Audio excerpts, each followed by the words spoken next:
Hello everyone, welcome back to my channel.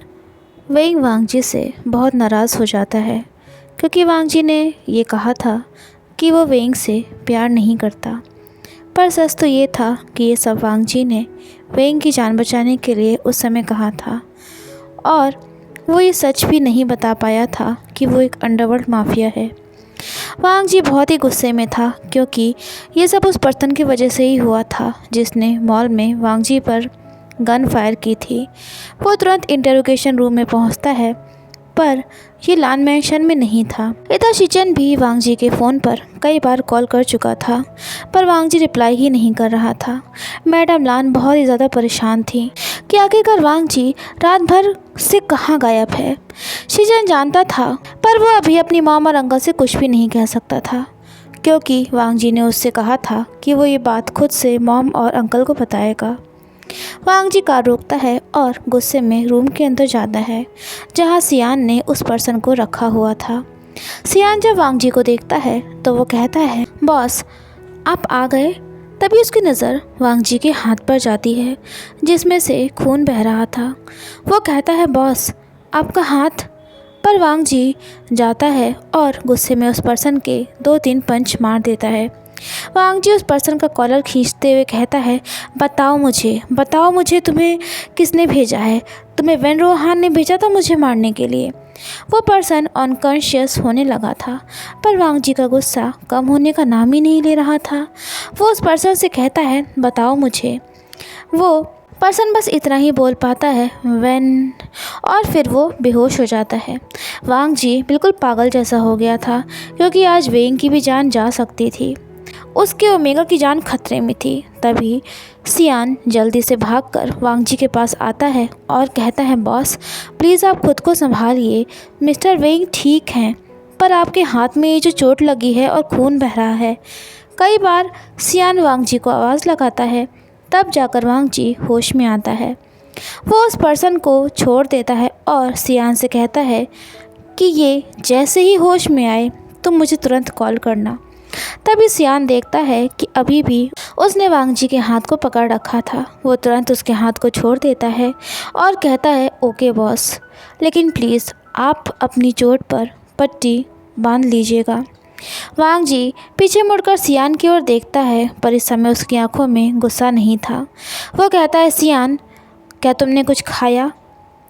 ठीक है, तुम अपना ध्यान रखना और ख़ुद को सेफ रखना। अगर कोई भी प्रॉब्लम हो तो मुझे तुरंत कॉल करना, ये नहीं कि तुम अपने आप से हर चीज़ संभालने लगो। ये कहकर वांगजी वहाँ से कार लेकर लान मैंशन की ओर निकल जाता है। वेइंग बाथरूम में शावर ले रहा होता है। पानी की बूंदें वेइंग के चेहरे पर गिर रही थी। तभी उसकी आंखों के सामने वांगजी का चेहरा नाचने लगता है।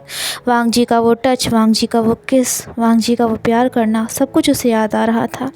तभी वेइंग अचानक से शावर बंद कर देता है क्योंकि लगातार पानी की बूंदें चेहरे पर और बॉडी पर पड़ने की वजह से वेइंग को सांस लेने में बहुत प्रॉब्लम हो रही थी।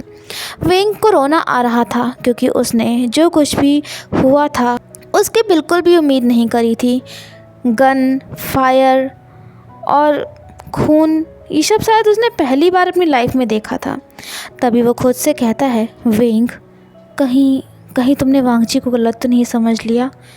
हो सकता है वांगजी ने उस समय तुम्हें बचाने के लिए ये सब कहा हो। वेइंग तुमने तो वांगजी को एक मौका भी नहीं दिया कि वो अपनी बात कह सके।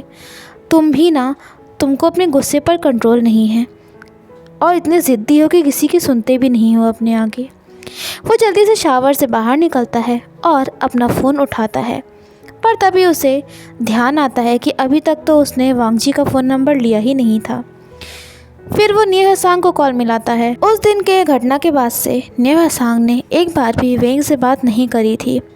2-3 बार लगातार कॉल करने के बाद न्यू हसांग कॉल उठाता है तो वेइंग उससे कहता है, न्यू हसांग क्या तुम मुझे इग्नोर कर रही हो? तो न्यू हसांग हंसते हुए कहता है, वेई शियोंग तुम भी क्या बात करते हो? हाँ, मैं तुम्हें क्यों इग्नोर करूँगा? वेइंग कहता है, न्यू हसांग उस दिन जब हम दोनों ग्रैंड होटल में गए थे और हमने वहाँ ड्रिंक किया था, तभी न्यू हसांग हंसता है और कहता है, वेई शियोंग तुम्हारा कॉलेज कैसा चल रहा है और तुम्हारे घर पर सब कैसे हैं? आंटी तुम्हें ज़्यादा डांटती नहीं हैं? शीजे कैसी हैं? जंगचा कैसा है? मैं तो काफ़ी देर से तुम लोग के घर भी नहीं आया। वेंग कहता है, न्यू हैसांग, बात बदलने की कोशिश मत करो तुम। बताओ, उस दिन जब हम ड्रिंक कर रहे थे तो उसके बाद क्या हुआ था?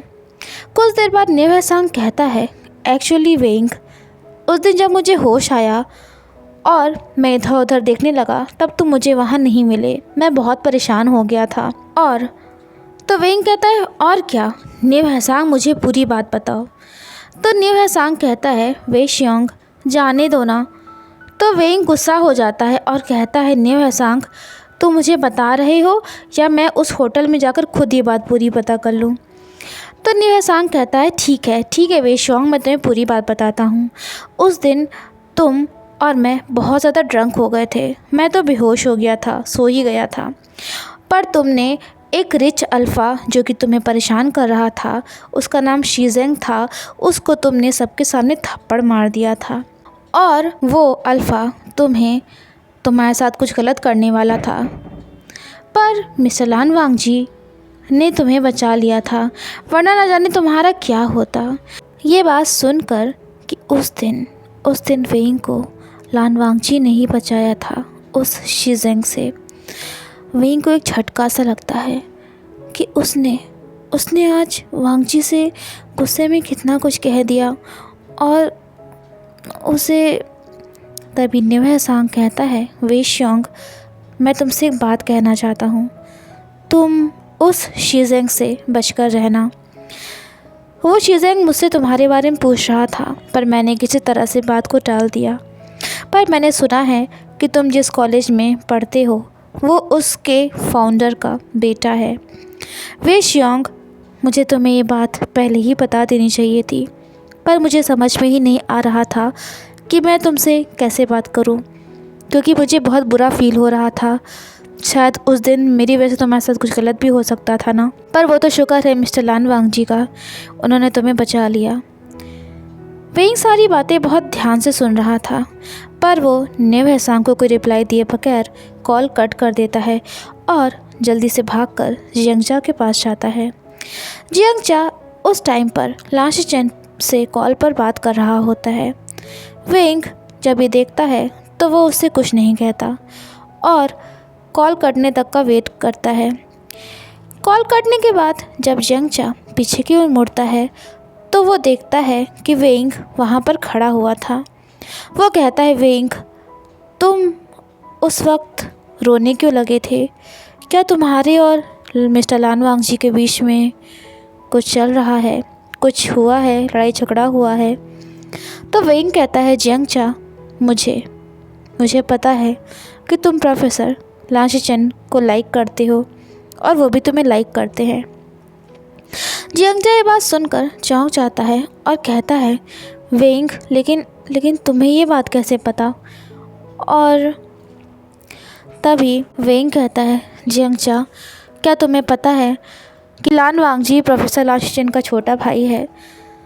ये बात सुनकर जियांगचा कहता है कि वेंग, मुझे भी आज ही ये बात पता चली है। वेंग कहता है, जियांगचा, अगर किसी को हमने हर्ट कर दिया हो, हमने उसे गलत समझा हो, तो हमें क्या करना चाहिए? जियांगचा इतना तो समझ ही गया था कि वेंग वांग जी की ही बात कर रहा था। वो वेंग से कहता है कि अगर हमने किसी को हर्ट किया है तो हमें उस पर्सन से बात करनी चाहिए और उसे सॉरी बोलना चाहिए। वेंग चुपचाप खड़ा था और जियांगचा की बातें सुन रहा था। तभी जियांगचा उसे एक पेपर देने लगता है।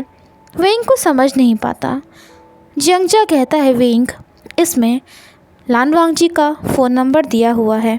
शीचेन ने मुझे कहा था कि तुम वांग जी से बात कर लो। वेंग ये सुनकर चौंक जाता है कि प्रोफेसर लान शीचेन ने वांग जी का नंबर जियांगचा को क्यों दिया और वो ये क्यों चाहते हैं कि मैं वांग जी से बात कर लूँ? क्या वांग जी ने हमारे बारे में सब कुछ बता दिया? तभी वो खुद को प्रेजेंट मोमेंट में लाता है और जियांगचा के हाथ से वो पेपर लेकर अपने रूम में चला जाता है। इधर लान वांग जी अपने मैंशन में पहुंचता है। शीचेन, मैडम लान और लान शीचेन सब उसी का इंतज़ार कर रहे थे। मैडम लान कहती है, वांग जी, तुम कल पूरी रात से कहाँ हो और ये तुम्हारे हाथ से खून क्यों बह रहा है? वांगजी आज बहुत ज़्यादा हर्ट हुआ था। जैसे एक बच्चा जब तकलीफ़ में होता है, दर्द में होता है, तो वो सबसे पहले और सिर्फ अपनी माँ को ही ढूंढता है। उसी तरह से वांगजी जब अपनी मॉम को अपने सामने खड़ा हुआ देखता है तो वो तुरंत मिसेस लान के गले से लग जाता है, पर वो बोलता कुछ नहीं है। लान शीरेन कहते हैं, लान वांगजी, तुम कल रात घर से निकल गए थे।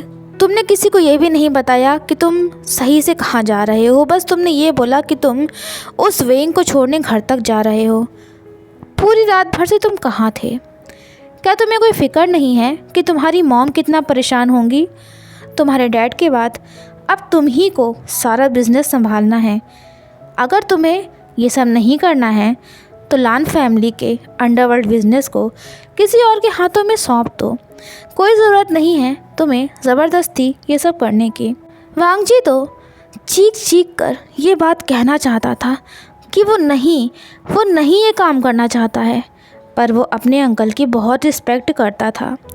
तभी शीचेन कहता है, मॉम, अंकल, वो रास्ते में एक छोटा सा एक्सीडेंट हो गया था, इसी वजह से वांगजी के हाथ में चोट लग गई थी। वांगजी, तुम जाओ और अपने रूम में जाकर रेस्ट करो। अगर तुम्हें मेरी हेल्प की ज़रूरत हो चोट का ट्रीटमेंट करने में। तभी वांगजी कहता है, मॉम, अंकल और गंग, मैं अपने रूम में थोड़ी देर रेस्ट करने जा रहा हूँ।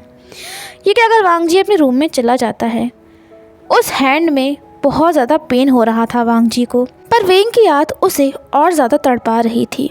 वेइंग पूरा दिन बार बार सिर्फ अपना फ़ोन उठाता है और उसमें वांगजी का नंबर डायल करता है, पर उसकी हिम्मत नहीं हो रही थी कॉल बटन पर क्लिक करने की। यही प्रोसीजर उसने दिन में कई बार किया, पर एक बार भी वो कॉल प्रॉपर नहीं कर पाया और बेल जाने से पहले ही वो कॉल को काट देता था। तभी उसके रूम में यानली आती है। वो वेइंग के लिए उसका फेवरेट लोटस रूट सूप लेकर आई थी।